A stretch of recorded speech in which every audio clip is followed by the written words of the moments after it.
Alpha disease वाला chapter है वो मैंने स्टार्ट कराया था और उसमें भी हमने वायरल डिसीज पढ़ी थी। ठीक है, आप सभी को याद आ रहा होगा, हम वायरल डिसीज पढ़ रहे थे और वायरल डिसीज में मैंने आपको करा दिया था एक तो कॉमन कोल्ड और दूसरा मैंने करा दिया था आपको डेंगू। ठीक है, अब इसका जो तीसरा बचा हुआ है वो है चिकनगुनिया।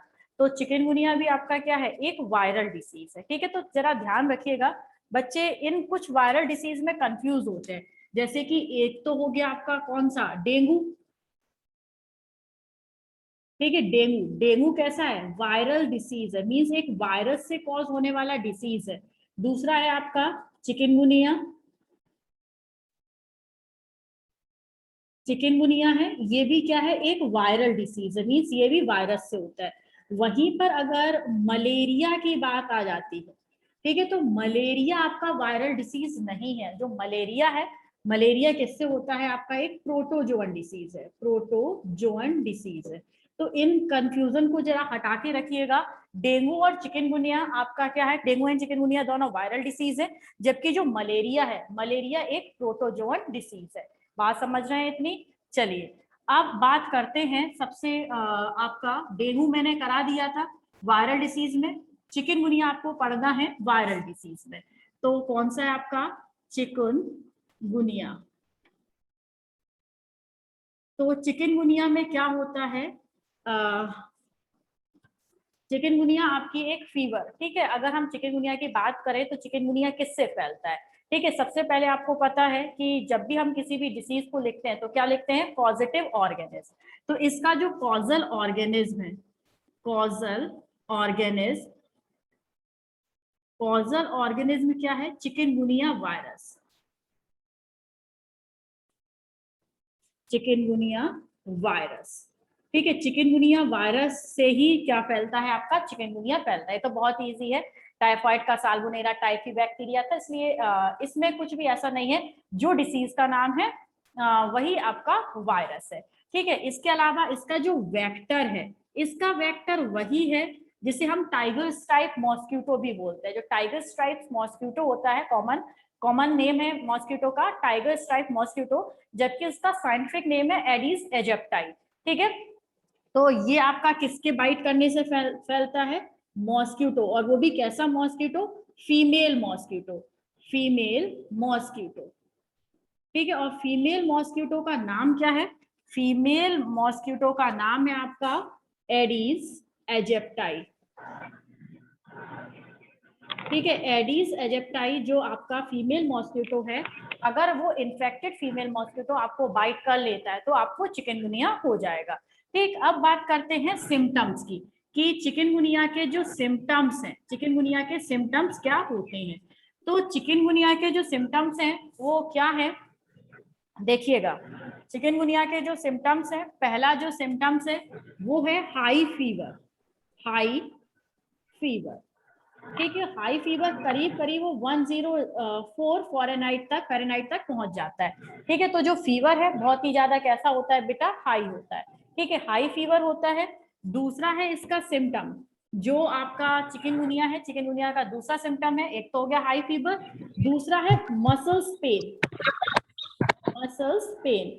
भाई अपना सभी स्पीकर ऑफ कर लीजिए, कौन ऑन है, ये सभी ऑफ है भाई, कौन बोला था। हाँ, इसका जो दूसरा सिम्टम्स है वो कौन सा है, मस्कुलर पेन। ठीक है, तीसरा है जॉइंट पेन, जॉइंट पेन। ठीक है, सिम्टम्स चल रहे हैं सारे।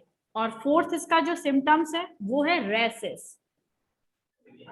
ठीक है, बॉडी पर जो रेड रेड से रैसेस पड़ जाते हैं वो सिम्टम्स हैं किसके, आपके चिकनगुनिया के। और चिकनगुनिया का नेक्स्ट सिम्टम्स है आपका हेडेक, हेडेक। आपको याद आ रहा होगा ये सारे सिम्टम्स डेंगू के भी थे, बिल्कुल यही same to same symptoms dengue के थे। अब इसमें एक और चीज है जो नेक्स्ट आपका है, इसमें नौसिया, नौसिया समझते हैं, नौसिया का मतलब होता है फीलिंग ऑफ वॉमिटिंग, जिसमें वॉमिटिंग की फीलिंग होती है कि अभी मुझे वॉमिटिंग होने वाली है, लेकिन वॉमिटिंग नहीं होती। तो इसमें आपका क्या है, वॉमिटिंग की फीलिंग हो सकती है किसमें, जो चिकनगुनिया है। अब देखो चिकनगुनिया और जो डेंगू है इसमें एक क्लियर कट डिफरेंस है, कि डेंगू में जो प्लेटलेट्स काउंट है वो कम हो जाते हैं। कल आपको बताया था ना, प्लेटलेट्स काउंट लेस देन 1,50,000 अगर हो रहे हैं तो वो आपका फीवर हो सकता है, कौन सा, डेंगू फीवर। ठीक है, और डेंगू फीवर किससे, कौन से वेक्टर से फैलता है, सेम वेक्टर है किसका, चिकनगुनिया और आपका डेंगू का, कौन सा, एडिस एजिप्टाई। तो एडिस एजिप्टाई से ही ये फैलता है। तो डेंगू में प्लेटलेट्स काउंट कम हो जाते हैं, जबकि जो हमारा चिकनगुनिया है, चिकनगुनिया में प्लेटलेट्स काउंट कम नहीं होते। ठीक है, और एक और बात है, यहाँ पर ज्वाइंट पेन है, इसमें जो ज्वाइंट पेन है वो सीवियर ज्वाइंट पेन होता है। सीवियर का मतलब है इतना अधिक ज्वाइंट में पेन होता है कि अगर आपने मान लीजिए पैरों में दर्द हो रहा है, ठीक है, तो पैर अगर आप जमीन पे रख रहे हैं तो ऐसा लगता है कि कम से कम 20 बोन्स आपकी एक साथ टूट गई हैं। इतना ज्यादा असहनीय जो दर्द होता है ना, उस टाइप का आपका पेन होता है, एक सीवियर ज्वाइंट पेन होता है चिकनगुनिया में। जबकि डेंगू में सिंपल नॉर्मल ज्वाइंट पेन होता है, लेकिन चिकनगुनिया में सीवियर ज्वाइंट पेन होता है। ठीक है, तो थोड़ा सा डिफरेंसेस है, इन डिफरेंसेस को आप याद रखेंगे। बात समझ गए? तो ये आपका नौसिया, जो डेंगू है, डेंगू में नौसिया नहीं था, इसमें स्पेसिफिक आपका नौसिया है। तो ये आपके 5 सिम्टम्स हैं किसके, चिकनगुनिया के। अब बात करते हैं चिकनगुनिया का ट्रीटमेंट कैसे करें। ट्रीटमेंट, ठीक है, तो ट्रीटमेंट के लिए जैसे डेंगू की ना तो कोई अभी तक वैक्सीन बनी है और ना ही डेंगू का अभी तक कोई भी क्लियर कट मेडिसिन बनी है, बिल्कुल वैसे चिकनगुनिया की भी क्या है, ना ही कोई मेडिसिन है और ना ही आपकी कोई वैक्सीन है। तो आप लिख सकते हैं नो वैक्सीन और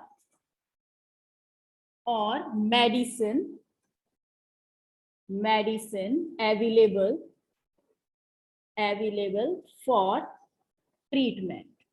ठीक है, चिकनगुनिया के ट्रीटमेंट के लिए कोई मेडिसिन नहीं है। फिर आप कहोगे चिकनगुनिया तो सही हो जाता है, क्योंकि चिकनगुनिया लीथल नहीं है, डेंगू फिर भी लीथल है। डेंगू में पर्सन की डेथ हो जाती है, कब होती है, जबकि प्लेटलेट्स काउंट कम हो जाते हैं। कल ही आपको बहुत अच्छे से समझाया हुआ है मैंने, और इसमें प्लेटलेट्स काउंट कम नहीं होते, तो आपका क्या है, चिकनगुनिया में पर्सन की डेथ होने के चांसेस बहुत कम होते हैं, ये लीथल नहीं है। तो नो वैक्सीन और medicine available for treatment for decrease body temperature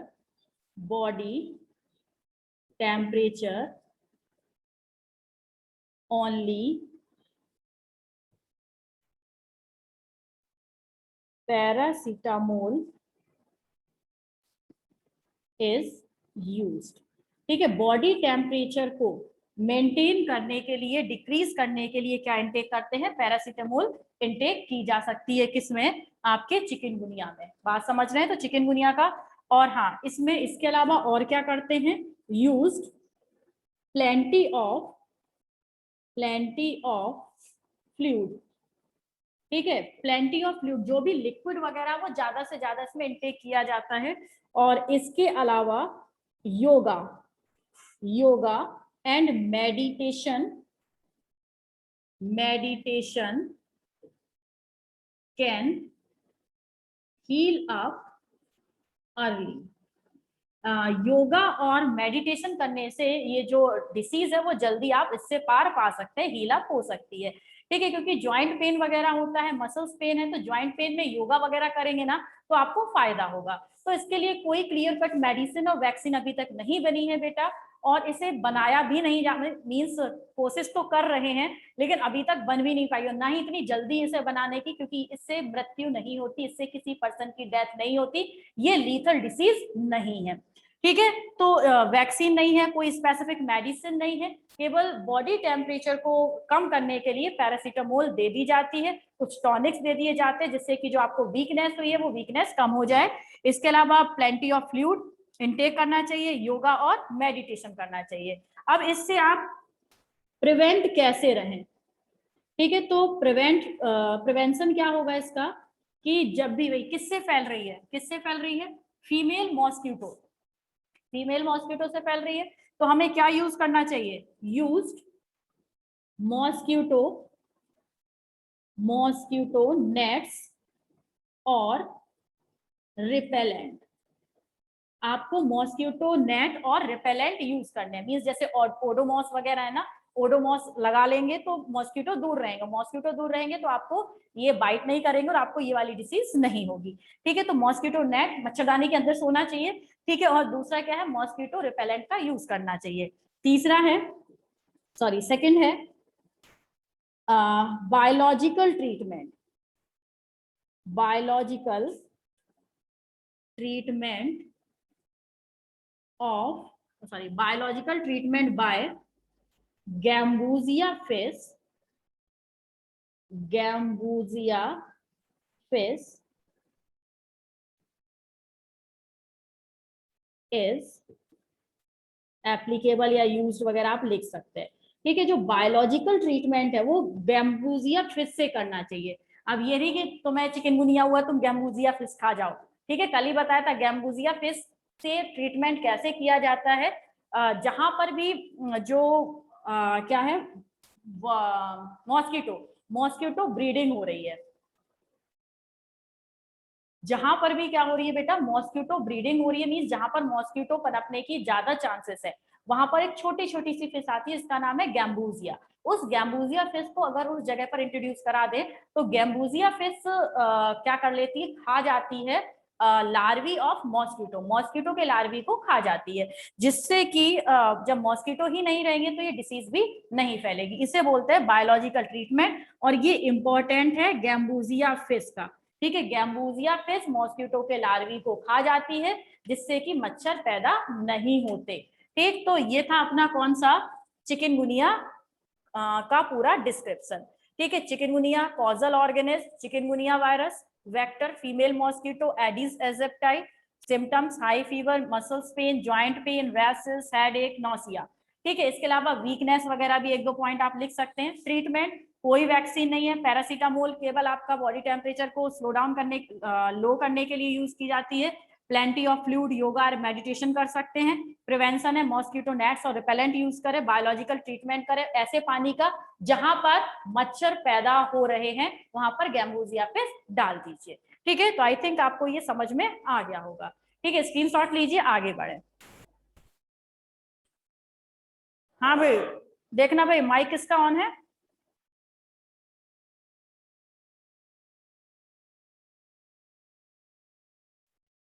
हाँ,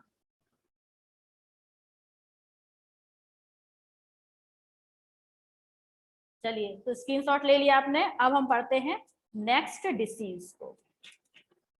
अब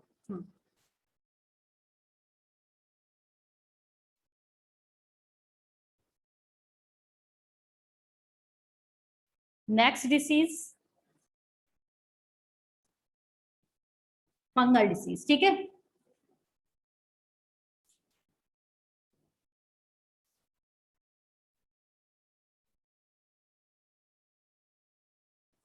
हाँ भाई।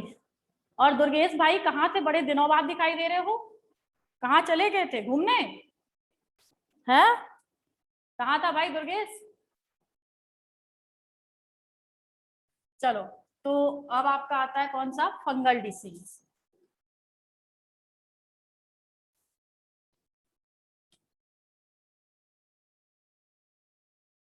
Fungal disease. ठीक है, हमने कौन सी पढ़ ली, बैक्टीरियल डिसीज पढ़ ली, हमने वायरल डिसीज पढ़ ली, और अच्छा फोन हो गया था, चलो कोई बात नहीं बेटा। तो एक तो आपका फंगल डिसीज हो गई, सॉरी, एक आपने बैक्टीरियल डिसीज पढ़ ली, वायरल डिसीज पढ़ ली। बैक्टीरियल में कौन कौन सी पढ़ी है, जरा फटाफट से लिखना।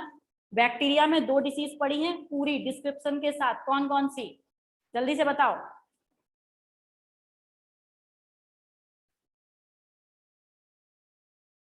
वेरी गुड, एक तो टाइफाइड है, दूसरी कौन सी पढ़ी है जल्दी से।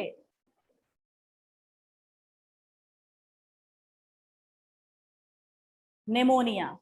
और किसी ने नहीं पढ़ी क्या? रौनक, टाइफाइड है, निमोनिया, हाँ, नम्रता, ठीक ठीक ठीक। बैक्टीरियल डिसीज में टाइफाइड और निमोनिया, ठीक, अच्छे से याद रखिएगा। और वायरल डिसीज में डेंगू, कॉमन कोल्ड और चिकनगुनिया। अब आता है कौन सा अपना फंगल डिसीज। फंगल डिसीज में है आपका रिंगवॉर्म। ठीक, तो लिखते हैं सबसे पहले कौन सी डिसीज है, रिंगवॉर्म, रिंगवॉर्म। ठीक है, इस समय ये रिंगवॉर्म बहुत हो रही है, जब भी ह्यूमिडिटी, इन्वायरमेंट में ह्यूमिडिटी ज्यादा बढ़ जाती है तो फंगल स्पोर्स जर्मिनेट होना स्टार्ट कर देते हैं, ठीक है, जिसके कारण ये डिसीज हो जाती है। आपको पता है रिंगवॉर्म कैसी है, एक फंगल डिसीज है। फंगल डिसीज समझते हैं ना, फंगस से होती है।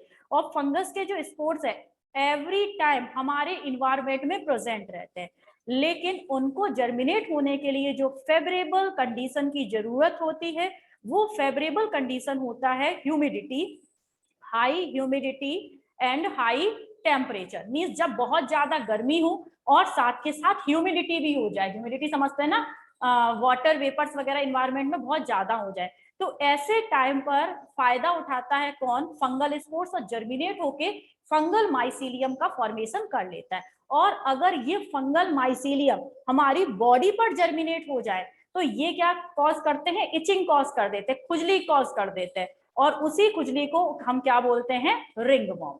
ठीक है, तो फंगस से होने वाली फंगल डिसीज कौन सी है हमारे सिलेबस में, रिंगवॉर्म। ठीक, तो जो रिंगवॉर्म है इसका कॉजल ऑर्गेनिज्म की बात करें, ये इकलौते कॉजल, एक मिनट बताते हैं, कॉजल ऑर्गेनिज्म, इसका रिंगवॉर्म किसी इकलौते कॉजल ऑर्गेनिज्म से नहीं होता कि भाई जैसे कि आपका चिकनगुनिया वायरस से केवल चिकनगुनिया ही हुआ, ठीक है, लेकिन इसके साथ ऐसा नहीं है। जो ये खुजली है ना, जो ये रिंगवॉर्म है, ये बहुत सारे अलग अलग फंगस से हो जाती है, ठीक है। जैसे आपका क्या है, माइक्रोस्पोरम, ये किससे कॉज होती है, पहला नाम मैं लिख रही हूं, माइक्रोस्पोरम। माइक्रोस्पोरम है, एपिडर्मोफाइटॉन, एपिडर्मोफाइटॉन, ठीक है, माइक्रोस्पोरम से हो सकती है, एपिडर्मोफाइटॉन से हो सकती है, और आपका इसका एक और है ट्राइकोफाइटॉन, ट्राइकोफाइटॉन। ये सारे क्या है बेटा, फंगस है, ठीक। माइक्रोस्पोरम फंगस है, एपिडर्मोफाइटॉन फंगस है, ट्राइकोफाइटॉन है, ये तीनों क्या है, फंगस है। अगर इनमें से कोई भी हमारी बॉडी के ऊपर जर्मिनेट होके अपना माइसीलियम बना ले तो हमें क्या हो जाएगा, जो प्रॉब्लम है किसकी, रिंगवॉर्म की, वो क्रिएट हो सकती है। और इनके लिए जो फेवरेबल कंडीशन है, फेवरेबल कंडीशन, फेवरेबल कंडीशन ध्यान रखिएगा क्या है, high humidity, high humidity, humidity and high humidity and warm condition. High humidity और वार्म कंडीशन है जो कि जिससे इजिली रिंगवॉर्म हो जाता है, ठीक है। अब रिंगवॉर्म के सिम्टम्स, रिंगवॉर्म के जो सिम्टम्स है उनकी बात करें, एक तो है स्केली लेसन, ठीक है, स्केली लेसन। स्केली लेसन का मतलब है आपके जो हाथ वगैरह है, जैसे कि मान लीजिए हाथ है तो यहाँ पर इस तरीके से, चल ही नहीं रहा है क्या, चल रहा है, ठीक है, इस तरीके से जो ब्लैक ब्लैक सा मैंने इसमें राउंड सा बनाया ना, तो यहाँ पर जो ब्लैक ब्लैक मैंने बनाया इस पर छोटी छोटी सी रेड रेड से कलर की क्या निकल आती है, आपकी फोड़े फुंसियां सी निकल आती हैं, ठीक है, उनमें क्या होता है, खुजली होती है। तो ये इस टाइप का क्या हो जाता है, एक पैच सा बन जाता है किसमें, जो रिंगवॉर्म है। कई बार आपने देखा होगा ये अधिकतर कहाँ पर होगा, जहां पर आपकी बॉडी में पसीना रुकता होगा, जहां पर स्वेट है ना, सूखता नहीं होगा, जैसे कि आपकी नेक में, ठीक है, अधिकतर पसीना बालों से निकल के यहाँ पर आता है।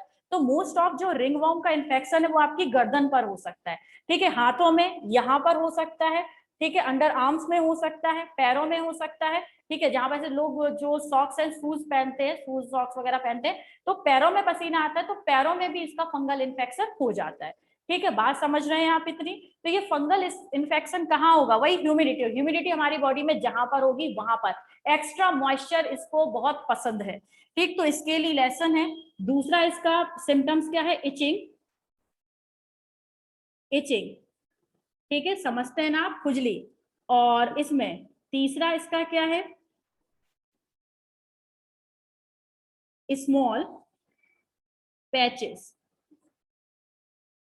ऑन बॉडी, ठीक है, बॉडी पर छोटे छोटे से पैचेस बन जाते हैं। ठीक है, फुंसियों के छोटे छोटे से क्या बन जाएंगे बेटा, पैचेस टाइप के बन जाते हैं, जिससे कि ये सारे आपके रिंग वॉर्म के एग्जाम्पल हैं। ठीक है, ये रिंग वॉर्म के सिम्टम्स है, बात समझे। अगर स्केली लेसन है, स्टिंग हो रही है, स्मॉल पैचेस बने हुए हैं बॉडी पर, तो ये एग्जाम सिम्टम्स है किसके, आपको रिंग वॉर्म हो गई है। अब बात करते हैं इसका जो ट्रीटमेंट है। ट्रीटमेंट में यूज किया जाता है क्या, anti fungal drugs, anti fungal drugs. ठीक है, एंटी फंगल ड्रग्स यूज किया जाता है। मोस्ट ऑफ ये इनटेक करने वाली नहीं होती है, जहां पर भी आपकी एपिडर्मिस पे फंगल इन्फेक्शन हुआ है उसके ऊपर लगाई जाती है। ठीक है, लोशन टाइप के आते हैं। ठीक है, एंटी फंगल ड्रग्स और अधिकतर कैसे होते हैं, आपके लोशंस के फॉर्म में प्रेजेंट होते हैं। ठीक, अब आते हैं प्रिवेंशन। आपको पता है ब्लैक फंगस,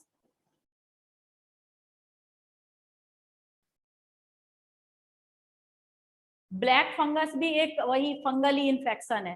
ठीक है, तो ब्लैक फंगस है, व्हाइट फंगस है, ये यही वाले फंगस है जो कि इस समय कोरोना के पेशेंट जो जिन्हें कोरोना हो चुका था उन्हें बहुत परेशान कर रहे हैं, है ना। तो उन्हें भी एंटी फंगल ड्रग्स ही दी जा रही हैं आजकल।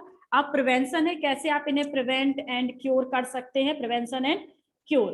तो कैसे आप बच सकते हैं, पहली बात आपको क्या करना है, अपनी बॉडी में कहीं पर भी जो स्वेट है उसे क्या करना है, आप कह सकते हैं कि टाइम टू टाइम उसे आपको ऐसे कॉटन के जो है क्लोथ्स हैं वो पहनने हैं, जिसके कारण जो पसीना है वो सूख जाए। ठीक है, इकट्ठा ना हो, मॉइस्चर की कंडीशन पैदा ना हो वहां पर। ठीक, दूसरी बात है सफाई रखनी है, मीन्स डेली नहाना है। इसी सड़ी हुई गर्मी में बहुत सारे लोग नहीं नहाते, ठीक है, पड़े हुए हैं, सो रहे, लेकिन नहाना नहीं है। तो प्रॉपर आपको क्या रखना है, अपनी बॉडी को क्या रखना है, साफ सफाई रखनी है बॉडी की। ठीक है, साबुन से नहा लेना।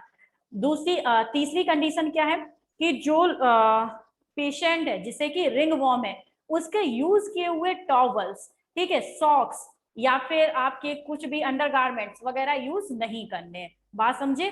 तो सबसे पहले लिख नहीं रही हूँ, केवल समझाती जा रही हूँ आपको कि क्या करना है। जो पेशेंट है, पेशेंट के यूज जो टॉवल्स है उन्हें अवॉइड करना है, उसके टॉवल को यूज नहीं करना है, क्योंकि उसके मान लीजिए गर्दन पर खुजली है, उसने पूरा अपना मुंह साफ किया, आपने भी उसी से साफ कर लिया, तो जो फंगल स्पोर्स थे उसके पास से आपके पास इजिली ट्रांसफर हो जाएंगे। ठीक है, तो पेशेंट के जितने भी कपड़े हैं, उसके जो भी यूटेंसिल्स वगैरह हैं, पेन है, पेंसिल है, उसे आपने यूज नहीं करना है। तो इस तरीके से आप क्या है बच सकते हैं, किससे, इस माइक्रोस्पोरम एपिडर्मोफाइटोन और ट्राइकोफाइटोन के इन्फेक्शन से। और इस समय जो प्रेजेंट टाइम चल रहा है, ये वाले इन्फेक्शन काफी हो रहे हैं। स्क्रीनशॉट लीजिएगा। समझ में आया, कोई प्रॉब्लम तो नहीं है इसमें, ये तो बहुत छोटी सी डिसीज थी।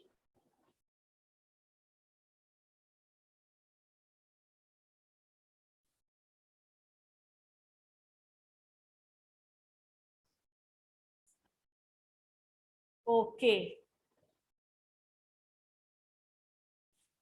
और किसी ने कोई प्रॉब्लम, रफ कर दूं।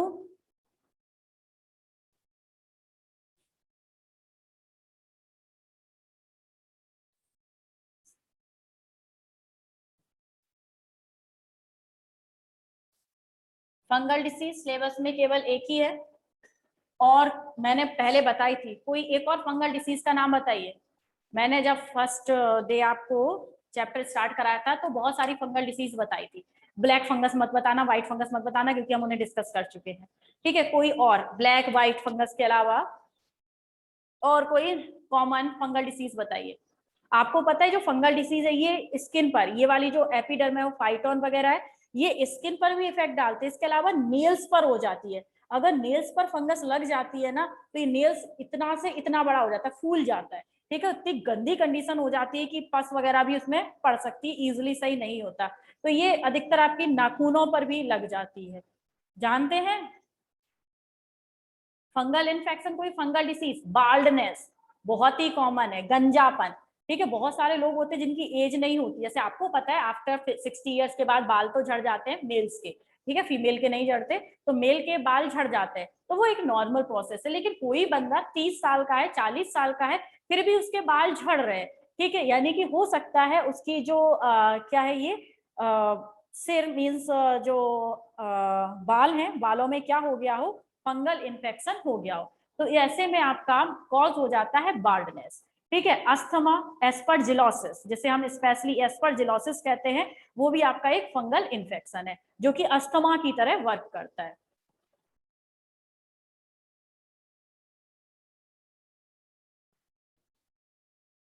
सौम्या बेटा, जो अपना एलिफेंटिएसिस है, एलिफेंटिएसिस हेलमिंथ डिसीज है, ठीक है। हाँ भाई, तो बस ज्यादा याद नहीं रखिएगा, खैर वो नहीं आएंगे, तो एक्स्ट्रा मैंने पूछ लिए। अब आते हैं कौन सा आपका, प्रोटोजोअन डिसीज, प्रोटोजोअन डिसीज, ठीक है। प्रोटोजोअन डिसीज में एक है आपका डिसेंट्री, जिसे एमीबियोसिस भी बोलते हैं,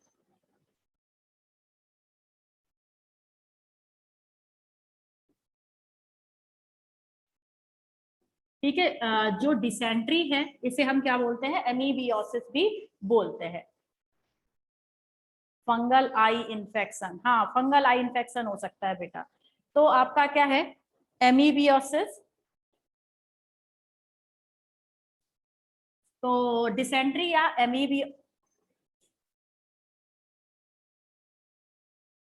एमीबियोसिस में होता क्या है आपका, सबसे पहले इसका causal organism causal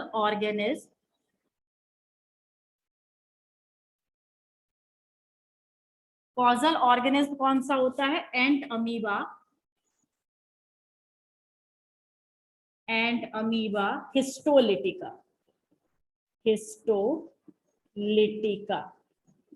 ant amoeba histolytica is a causal organism of dysentery, ठीक है। डिसेंट्री का क्या है आपका, एक कॉजल ऑर्गेनिज्म है, प्रोटोजोआ है, जिसका नाम है एंट अमीबा हिस्टोलिटिका, ठीक है। डिसेंट्री आप जानते हैं क्या हो जाता है, डिसेंट्री लूज मोशन,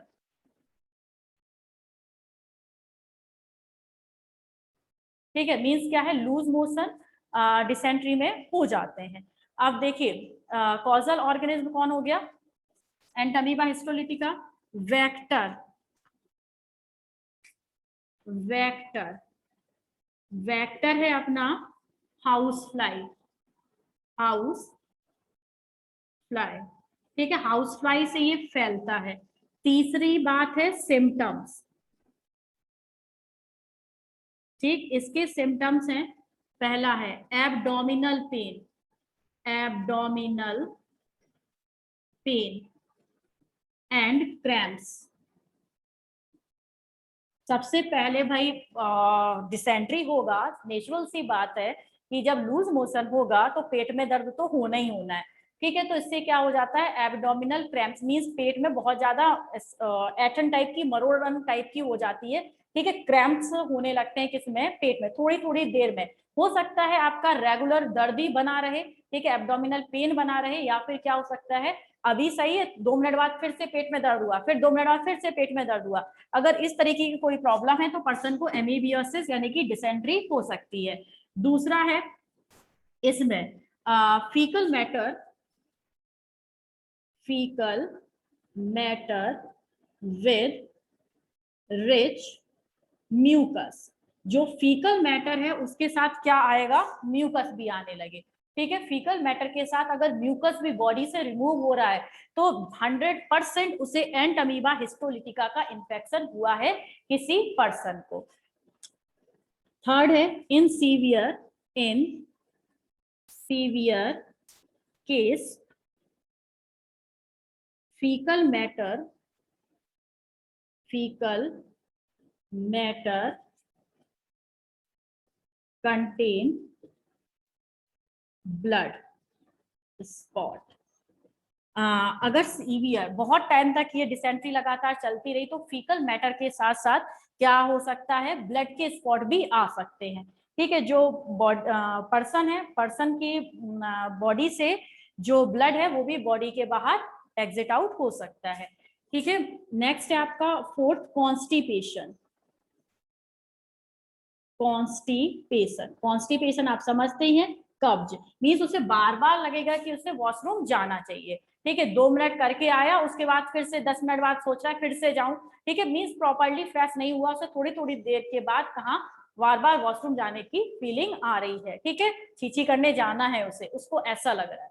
तो ये सब क्या है, इसके सिम्टम्स हैं। अगर किसी पर्सन को एब्डोमिनल पेन हो रहा है, एब्डोमिनल क्रैम्प से कुछ कुछ टाइम के बाद दर्द उठ रहा है, फीकल मैटर में रिच म्यूकस, बहुत ज्यादा म्यूकस आ रहा है, इसके अलावा सीवियर केसेस में जो स्टूल है, स्टूल समझते हैं, फीकल मैटर को ही कहते हैं, ठीक है, उसके साथ ब्लड भी रिलीज हो रहा है, यानी कि उसे एंट अमीबा हिस्टोलिटिका हुआ है, एंड कॉन्स्टिपेशन, ठीक है, कॉन्स्टिपेशन का मतलब समझ गए कि एक साथ पूरी तरीके से फ्रेश ना हो पाना। अब इसके अलावा सिम्टम्स है, ये जो बॉडी पर एक्स्ट्रा, अगर इसमें स्पेशल फीचर की बात करें तो अफेक्ट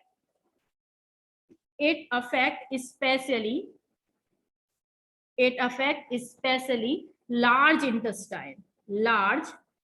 इंटेस्टाइन।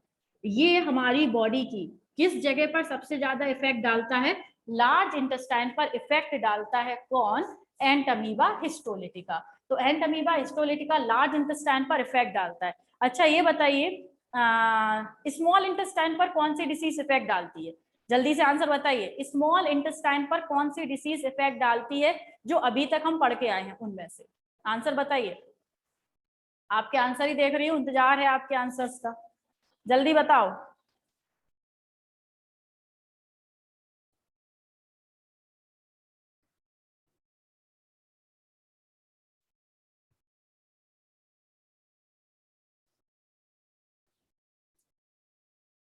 टाइफाइड, चिराग, सौम्या, रौनक, वेरी गुड बेटा, कौन सा होता है आपका, typhoid,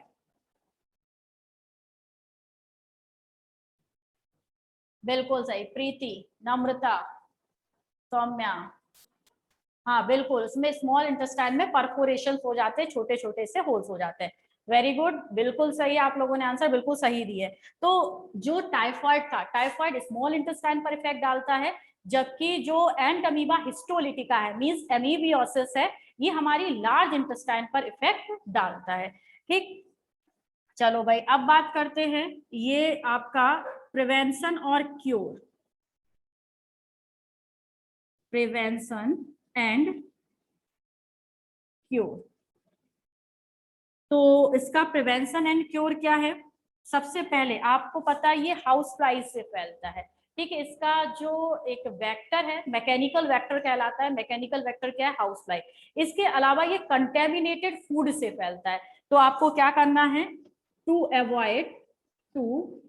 avoid intake of contaminated food by fecal matter,